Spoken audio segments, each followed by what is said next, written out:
America ने कौन से मसले के ऊपर भारत के ऊपर पाकिस्तान की बात को रखा है एंड पाकिस्तान इसको भारत के ऊपर बहुत ही बड़ी जीत के रूप में देख रहा है। अजरबैजान ने खालिस्तान मसले को कैसे छेड़ा है और रिलायंस इंडस्ट्रीज को क्रूड ऑयल के मामले में अब कौन सी सक्सेस हाथ लगी है। काफी सारी इंपॉर्टेंट अपडेट्स आ रही हैं जो आपको मेन स्ट्रीम के न्यूज चैनल्स के ऊपर भी देखने को नहीं मिलेंगी, इसलिए इस वीडियो को एंड तक देखिएगा। सबसे पहले बात करते हैं भारत और बांग्लादेश के बारे में। बांग्लादेश में इलेक्शंस के रिजल्ट आ गए हैं और जैसा सब उम्मीद कर रहे थे, खालिदा जिया की बीएनपी पार्टी ने जमात इस्लामी और स्टूडेंट लीडर्स को हरा दिया है। बीएनपी पार्टी इलेक्शंस जीत गई है और खालिदा जिया के बेटे तारिक रहमान बांग्लादेश के अगले प्राइम मिनिस्टर बनने जा रहे हैं। इंटरेस्टिंग बात यह है कि आज रिजल्ट्स की घोषणा होने के बाद न सिर्फ प्राइम मिनिस्टर नरेंद्र मोदी ने एक स्टेटमेंट इशू करके बीएनपी पार्टी और तारिक रहमान को बधाई दी, बल्कि प्रधानमंत्री मोदी ने डायरेक्ट तारिक रहमान को कॉल करके उनके साथ टेलीफोनिक कन्वर्सेशन भी की है।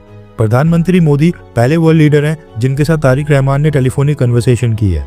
ये दिखाता है कि अभी बीएनपी पार्टी की सरकार बनी नहीं है, लेकिन भारत की सरकार अपनी तरफ से बहुत ही फ्रेंडली जेस्चर शो कर रही है। बीएनपी पार्टी को 300 में से 213 सीट्स मिली हैं और जमात इस्लामी और स्टूडेंट लीडर्स को 74 सीटें मिली हैं, जो दिखाता है कि बांग्लादेश के लोगों ने कट्टरपंथी सोच और स्टूडेंट लीडर्स के जो प्रोटेस्ट था, इन दोनों को ही रिजेक्ट कर दिया है। वैसे एक और बात नोट करने वाली ये भी है कि वेस्ट बंगाल की चीफ मिनिस्टर ममता बनर्जी ने भी बांग्लादेश नेशनलिस्ट पार्टी की इलेक्शंस जीतने पर इनको बधाई संदेश भेजा है, जिसमें ममता बनर्जी ने बांग्लादेश के लोगों को एडवांस में रमजान की मुबारकबाद दी है और बीएनपी पार्टी के लीडर्स और खालिदा जिया के बेटे तारिक रहमान को अपनी स्टेटमेंट में ममता बनर्जी ने तारिक भाई कहकर संबोधित किया है। ममता बनर्जी इससे पहले भी बांग्लादेश की डेवलपमेंट्स के ऊपर काफी बार कमेंट करती आई हैं और ये पहली बार नहीं है। नेक्स्ट अपडेट आ रही है भारत और अजरबैजान को लेकर। रेफरेंस क्लब की स्क्रीन के ऊपर आर्टिकल का स्क्रीनशॉट है। न्यूज निकल कर आ रही है कि अजरबैजान अब भारत विरोधी खालिस्तान मूवमेंट को भी सपोर्ट एक्सटेंड कर रहा है। सबसे पहले तो 3 फरवरी को अजरबैजान ने पाकिस्तान की एम्बेसी को बाकू में कश्मीर सॉलिडेरिटी डे का इवेंट ऑर्गेनाइज करने की परमिशन दी थी, जहां पर पाकिस्तान, टर्की और अजरबैजान के डिप्लोमेट्स और ऑफिशियल्स शामिल हुए थे। और पाकिस्तान के एम्बेसडर कासिम मोहुद्दीन ने फिर से जम्मू कश्मीर का मुद्दा उठाया और उस पर झूठे आरोप रिपीट किए और भारत को बुरा भला कहा। कश्मीर के लोगों के साथ प्यार करने की बातें की और ये इवेंट खत्म हो गया। यहाँ तक तो चलो समझ आता है कि अजरबैजान कश्मीर मुद्दे के ऊपर पाकिस्तान को फुल सपोर्ट कर रहा है, तो चलो इसके लिए कश्मीर सॉलिडेरिटी डे का इवेंट भी करने की परमिशन दे दी। लेकिन अब अजरबैजान ने अपनी औकात से बाहर जाते हुए खालिस्तानी एलिमेंट्स को भी इन्वाइट करके अपने देश के अंदर खालिस्तान प्रोपेगेंडा को सपोर्ट एक्सटेंड कर लिया है। न्यूज निकल कर आ रही है कि अजरबैजान के बाकू इनिशिएटिव ग्रुप ने Sikh federation international, Sikh for justice और इंडिपेंडेंट खालिस्तानी मूवमेंट से जुड़े कुछ लोगों को इनवाइट किया और एक कॉन्फ्रेंस की गई, जहां पर भारत की पंजाब स्टेट और कुछ इलाके को आजाद करके खालिस्तान नाम का एक इंडिपेंडेंट देश बनाने की मांग की गई। ये जो पिक्चर आप देख रहे हैं, ये अजरबैजान के बाकू में हुए खालिस्तानी इवेंट से ही आ रही है, जिसमें पाकिस्तान से भी कई सारे लोगों को इन्वाइट किया गया था। न्यूज निकल कर आ रही है कि इसी कॉन्फ्रेंस में the Khalistani movement, past roots, global dimensions and modern landscape, इस नाम की एक बुकलेट भी रिलीज की गई है।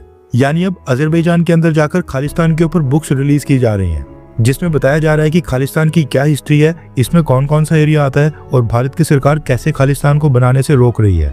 ये पहली बार है जब अजरबैजान ने खालिस्तान इशू को उठाया है और हो सकता है कि अजरबैजान आगे भी खालिस्तान इशू को इंटरनेशनल प्लेटफॉर्म के ऊपर इसी तरह से उठाता रहे, क्योंकि भारत अब आर्मेनिया के साथ काफी स्ट्रॉन्ग रिलेशंस डेवलप कर रहा है। हम आर्मेनिया को कई सारे डिफेंस इक्विपमेंट्स दे रहे हैं और रिसेंटली भारत के CDS general Anil Chauhan sir भी आर्मेनिया की विजिट के ऊपर गए थे।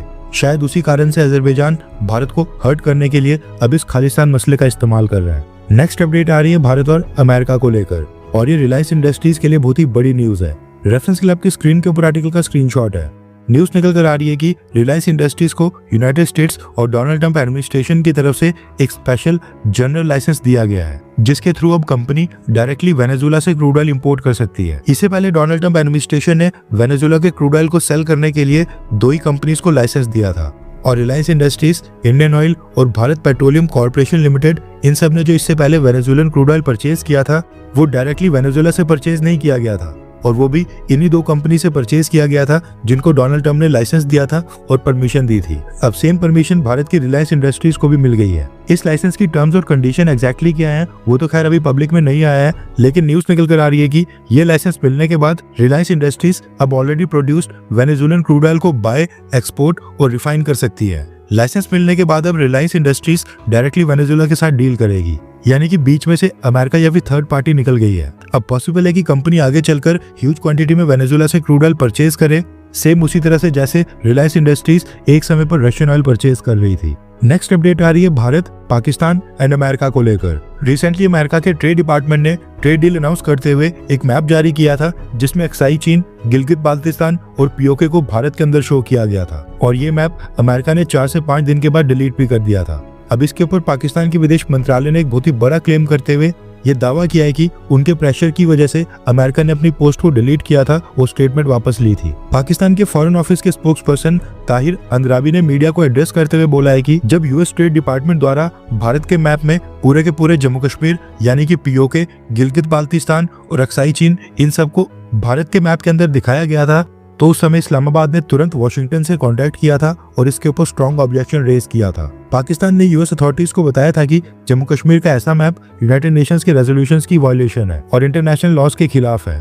कश्मीर की फाइनल सेटलमेंट एक यूनाइटेड नेशंस एडमिनिस्ट्रेड प्लेबिसाइट से होनी चाहिए और इसलिए ये मैप जम्मू कश्मीर की इलीगल डिपिक्शन को दिखाता है। जिसके बाद यूएस अथॉरिटीज ने अपनी गलती को माना और गलत मैप वाली पोस्ट और स्टेटमेंट वापस से डिलीट कर दी। ये कहना है पाकिस्तान का और पाकिस्तान इसको भारत के ऊपर एक बहुत ही बड़ी जीत के रूप में प्रोजेक्ट कर रहा है। नेक्स्ट अपडेट आ रही है भारत की डिफेंस मिनिस्ट्री को लेकर।